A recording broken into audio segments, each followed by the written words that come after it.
የኢትዮጵያ ፋይናንስ ዘርፍ አዲስ መልክ፣ ውህደት፣ ኢንፍሌሽን እና የውጭ ባንኮች ወረራ ዝርዝር ጥናት።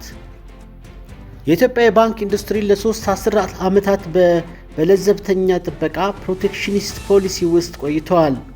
ነገር ግን የሀገሪቱ ማክሮ ኢኮኖሚ ለውጥ፣ የውጭ ምንዛሬ እጥረትና የዓለም አቀፍ የንግድ ድርጅቶች ወርልድ ቲኦ አባልነት ጉዞ ባንኮች የቆዩበትን ምቹ ቀጠና ኮምፎርት ዞን ሰብረው እንዲወጡ አስገድዷቸዋል።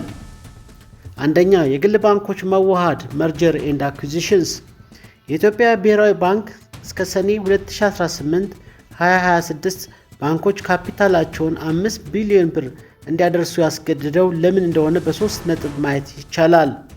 ሀ የደህንነት ጥበቃ ካፒታል ኤዲኩዌሲ። ባንኮች ካፒታላቸው ባደገ ቁጥር በድንገተኛ የኢኮኖሚ ቀውስ ወቅት የመፈራረስ ዕድላቸው ዝቅተኛ ይሆናል።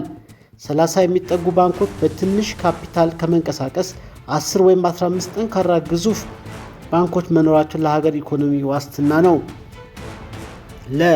የውህደት ፈተናዎች የውህደት ፈተናዎች ዜሮ ብሎክስ።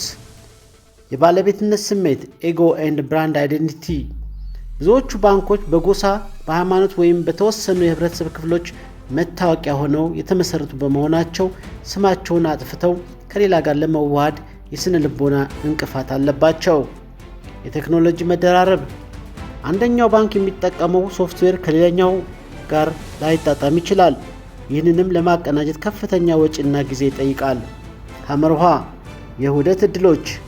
የኦፕሬሽን ወጪ መቀነስ። ለምሳሌ 4 ባንኮች ተዋህደው 4 ህንፃ ከመከራየት አንድ ህንፃ ቢጠቀሙ የተደራረቡ ሰራተኞችን ቢቀንሱ ትርፋማነታቸው በከፍተኛ ሁኔታ ይጨምራል። ሁለተኛ፣ የዋጋ ንረት ኢንፍሌሽን እና የገንዘብ ፖሊሲ ለውጥ። በኢትዮጵያ ያለው የዋጋ ንረት ኢንፍሌሽን የባንኮችን ደም ወይም ተቀማጭ ገንዘብ ዲፖዚት እያደረገው ይገኛል። እውነተኛ የወለድ ምጣኔ ኔጌቲቭ ሪል ኢንተረስት ሬት። ኢንፍሌሽኑ 30% ሆኖ ሳለ ባንኮች ለቁጠባ የሚሰጡት ወለድ 7% ወይም 10% ከሆነ ቆጣቢው በየዓመቱ የ20% ኪሳራ እየደረሰበት ነው ማለት ነው። ይህ ደግሞ ህዝቡ ገንዘቡን ባንክ ከማስቀመጥ ይልቅ በማይንቀሳቀስ ንብረት፣ መሬት፣ ወርቅ፣ መኪና ላይ እንዲያውሉ ያደርጋል። አዲሱ የብሔራዊ ባንክ መመሪያ። ብሔራዊ ባንክ በቅርቡ ባደረገው ማሻሻያ ባንኮች እንደ ገበያ ሁኔታ የወለድ መጠናቸውን እንዲወስኑ ፈቅደዋል። ጥቅሙ ምንድን ነው? ጥቅሙ ባንኮች ተቀማጭ ገንዘብ ለማግኘት የወለድ መጠናቸውን ከፍ በማድረግ ደንበኞችን ይስባሉ። ጉዳቱ ለተበዳሪዎች የንግድ ማህበረሰቡ የሚሰጠው የብድር ወለድ በጣም ስለሚጨምር ለምሳሌ 20 ወይም 25% ሊሆን ይችላል። የሸቀጦች ዋጋ ይበልጥ ሊጨምር ይችላል። የውጭ ባንኮች መፈቀድ ሊበራላይዜሽን። ይህ በኢትዮጵያ የባንክ ታሪክ ትልቁ ክስተት ነው። መንግስት የውጭ ባንኮችን በ3 መንገድ እንዲገቡ ፈቅዷል። አንደኛ፣ ቅርንጫፍ በመክፈት ብራንቺንግ። ሁለተኛ፣ የሀገር ውስጥ ባንክ ድርሻ በመግዛት አፕ ቱ 40% ሼር። ሶስተኛ፣ በራሳቸው ንዑስ ባንክ በማቋቋም ሳብሲደሪ። የውጭ ባንኮች ጥቅምና ስጋት። አንደኛ፣ ቴክኖሎጂ። የውጭ ባንኮች እንደ አርቲፊሻል ኢንተለጀንስ እና ብሎክቼን ያሉ ቴክኖሎጂዎችን በቀላሉ ተግባራዊ ያደርጋሉ። የውጭ ምንዛሪ። ዓለም አቀፍ ትስስር ስላላቸው ለሀገር ውስጥ አስመጪና ላኪዎች የዶላር አቅርቦትን ሊያቀላጥፉ ይችላሉ። ሶስተኛ፣ የሰው ኃይል ሽሚያ። የውጭ ባንኮች ከፍተኛ ደሞዝ በመክፈል የሀገር ውስጥ ባንኮችን ምርጥ ባለሙያዎችን ሊነጥቁ ይችላሉ።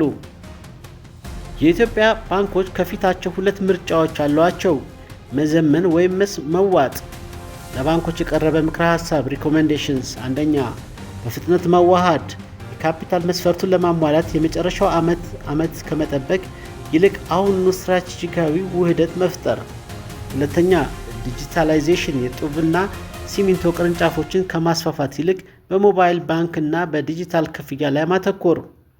ሶስተኛ፣ በደንበኛ አያያዝ። የውጭ ባንኮች ከመግባታቸው በፊት የደንበኞችን አመኔታ ከስተመር ሎያልቲ መገንባት።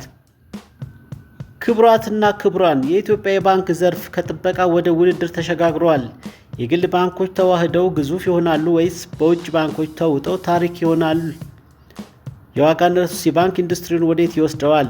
እናንተስ በዚህ ለውጥ ውስጥ የማን ወገን ናችሁ? አስተያየታችሁን ኮሜንት ላይ አስፍሩ።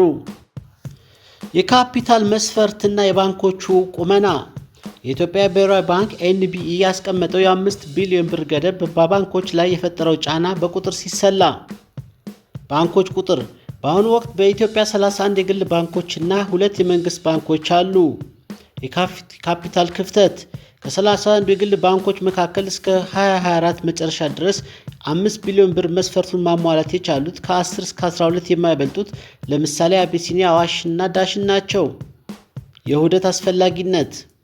የተቀሩት ከ15 እስከ 20 የሚሆኑ ባንኮች በቀጣይ 2 ዓመታት ውስጥ በአማካይ እያንዳንዳቸው ከ1.5 እስከ 3 ቢሊዮን ብር ተጨማሪ ካፒታል ያስፈልጋቸዋል። ይህንን ገንዘብ ከአክሲዮን ሽያጭ ብቻ ማግኘት አስቸጋሪ በመሆኑ ቢያንስ ከ6 እስከ 8 የሚሆኑ ባንኮች ተዋህደው ወደ 3 ወይም 4 ትልቅ ባንኮች የመቀየር ዕድላቸው 75% ነው። ሁለተኛ፣ የዋጋ ንረት፣ ኢንፍሌሽን እና የገንዘብ ዋጋ። የዋጋ ንረቱ በባንኮች የተቀማጭ ገንዘብ እድገት ላይ ያስከተለው ተጽዕኖ። የዋጋ ንረት መጠን። ባለፉት 3 ዓመታት ዋጋ ንረቱ በአማካኝ ከ28% እስከ 35% መካከል ሲወላወል ቆይቷል። እውነተኛ የወለድ መጠን ሪል ኢንተረስት ሬት። የባንክ ቁጠባ ወለድ 7% እስከ 10%፣ ኢንፍሌሽን በአማካኝ 30%፣ ኪሳራ ሪል ሬት -20 10 ሲቀነስ 30%። ይህ ማለት አንድ ደንበኛ 100,000 ብር ባንክ ቢያስቀምጥ ከ1 ዓመት በኋላ የገንዘቡ የመግዛት አቅም በ20,000 ብር ይቀንሳል ማለት ነው። የብድር ወለድ ጭማሪ።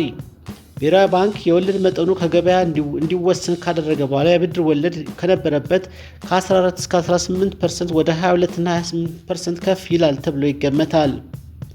የውጭ ባንኮች እና የገበያ ድርሻ ትንበያ። የውጭ ባንኮች መግባት በሀገር ውስጥ ባንኮች ላይ ሊያመጣ የሚችለው ተጽዕኖ በምስልና በቁጥር። የአቅም ልዩነት።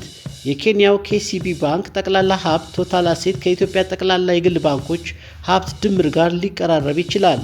ይህ የሚያሳየው የውጭ ባንኮች ያላቸውን ግዙፍ የፋይናንስ አቅም ነው። የገበያ ድርሻ ስጋት። ጥናቶች እንደሚጠቁሙት የውጭ ባንኮች በገቡ በመጀመሪያዎቹ 5 ዓመታት ውስጥ ከሀገር ውስጥ ባንኮች ከ15 እስከ 20% የሚሆነውን የኮርፖሬት ደንበኞች ትላልቅ አስመጪ እና ላኪዎች የመውሰድ ዕድል አላቸው። 4. የዲጂታልና ፋይናንስ እድገት ዲጂታል ሺፍት። ባንኮች በውድድሩ ለመጽናት የሚያደርጉት ጥረት በቁጥር። የሞባይል ባንኪንግ ተጠቃሚዎች። በኢትዮጵያ የዲጂታል ክፍያ ተጠቃሚ ቁጥር በየዓመቱ በ40% እያደገ ነው። የቅርንጫፍ ወጪ። አንድ ባንክ ቅርንጫፍ ለመክፈት እና ለማስተዳደር በዓመት በአማካኝ ከ3 እስከ 5 ሚሊዮን ብር ይፈጃል። የውጭ ባንኮች ግን በቴክኖሎጂ በመታገዝ ጥቂት ቅርንጫፎች ብቻ በመክፈት ተመሳሳይ ትርፍ ሊያገኙ ይችላሉ። ውድ ተመልካቾቻችን ቀሪውን በክፍል 2 ይዘንላችሁ እስከምንቀርብ ጤና ይስጥልኝ።